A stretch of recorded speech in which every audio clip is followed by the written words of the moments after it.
Hi everyone. As promised, I've put this little video together to just give you a quick, and I really mean quick and very, very basic, introduction to the concept of charismatic gifts.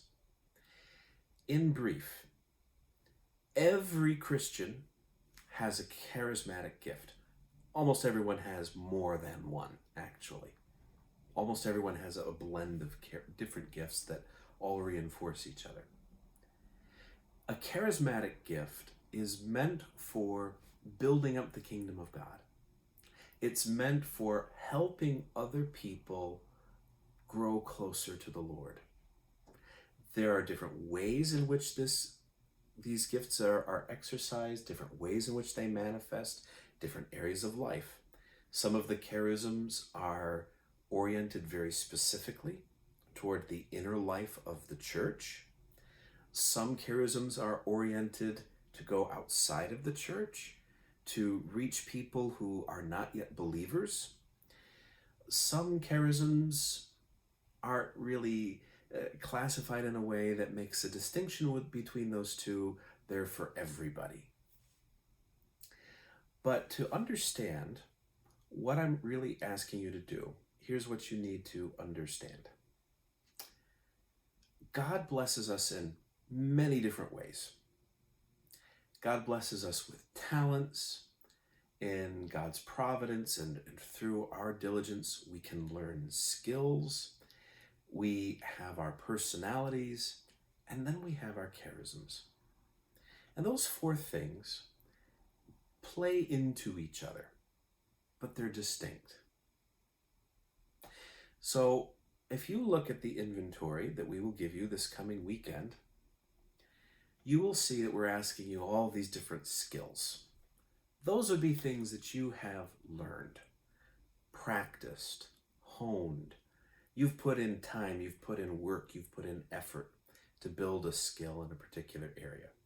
And maybe that looks something like accounting or carpentry or data entry. Could be just about anything. Think of all of the things that you've had to learn to do for a job, or practical things you learned how to do in school. Those are skills. They're important. We want to know what they are. We can also have talents, and those things are God-given.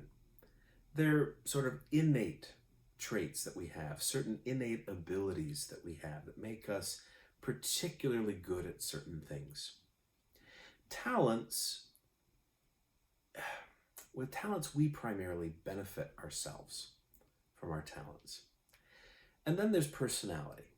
And personality is a broad category of things, but you could classify within that your interests, things that attract you, things that annoy you, all of that. With charisms specifically, what we're looking at are abilities, proclivities that really come not naturally, but supernaturally. And when they are exercised, when they manifest within you, other people are brought closer to God. Other people either have their hearts and minds raised to God, or they are encouraged in their life of discipleship, or they are challenged maybe for the first time to turn their lives over to Jesus, or they're supported in some way to do the difficult things that are required in the life of discipleship. With the email that has a link to the video you are watching now, there's also an attachment of a PDF file that gives you a list of about 24 of the most common charisms that there are. This is not meant to be an exhaustive list. So if you go through this at first pass and nothing really trips your trigger, you don't identify with any of it, listen, don't interpret that to mean that, well, you just didn't get a charismatic gift. Everybody who is baptized has a charismatic gift. If you're confirmed, You may have even more, and the ones you received in baptism were even strengthened and emboldened. But it does take a lot of time and a lot of guidance for us to discern our charisms. The process I'm asking you to do now, admittedly, is a half-baked one. Okay, we're spitballing it here to get the ball rolling. In fact, the list that I am sending you, I have taken from a group called the Catherine of Siena Institute and their Called and Gifted program.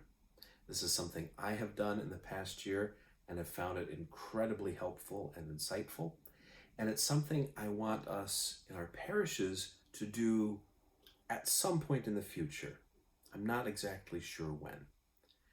But to get the ball rolling, I want us to start with this process of just taking a brief glance at this aspect of our lives, putting it on our radar so you can be thinking about these things in the future, so that when we are ready to run the more formal, lengthier, substantial program, we've sort of primed the pump, if you will, and we can use the inventory we're going to take now to at least try to field a few initial participants in that program that will be diverse. So we'll want a mix of people we think have different gifts in there. So we can get the ball rolling and growing it and grow it and grow it until eventually, ideally, we'd be able to have every parishioner go through this program and discern their charismatic gifts. So for the spitball, informal, half-baked process I'm asking you to do now, here's what I want you to do.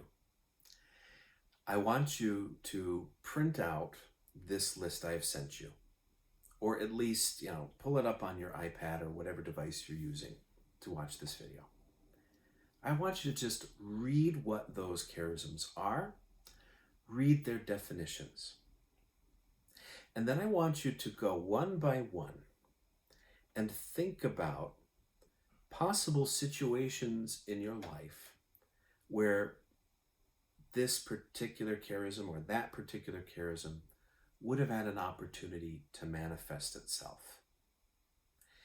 And then I want you to, as the person from the Catherine of Siena Institute who worked with me said, I want you to look at your feelings in that situation, the fruits that came out of whatever it is you did in that situation, and then the feedback that you got from other people after that situation. So take as an example the first charism on the list, I believe, might be administration. So if you have a charism of administration, that means you have a gift for organizing things to build up the kingdom. Think about a time when maybe you were a part of a team or you had a project that other people with you had to accomplish in some way, but you needed to get organized. How do you feel, or how did you feel, in those kinds of situations where maybe that role fell to you, where you were the one that had to assign people different roles? You had to make the decisions about how to allocate the resources. Was that a burden to you in the moment? Did it frustrate you? Did it intimidate you? If so, that's probably a good sign that's not a charism for you. However, if in the moment you felt you were able to do that with a certain ease, maybe even you felt it life-giving, you look forward to doing those kinds of things, you love to do that, that's a sign maybe there's a charism. If in particular you have noticed that you're able to do this maybe without having an MBA or studying business or growing up in a family business where you were taught how to organize things and how to manage people and so on, if there's just sort of this ability that seems to come, that's another sign this is a charism.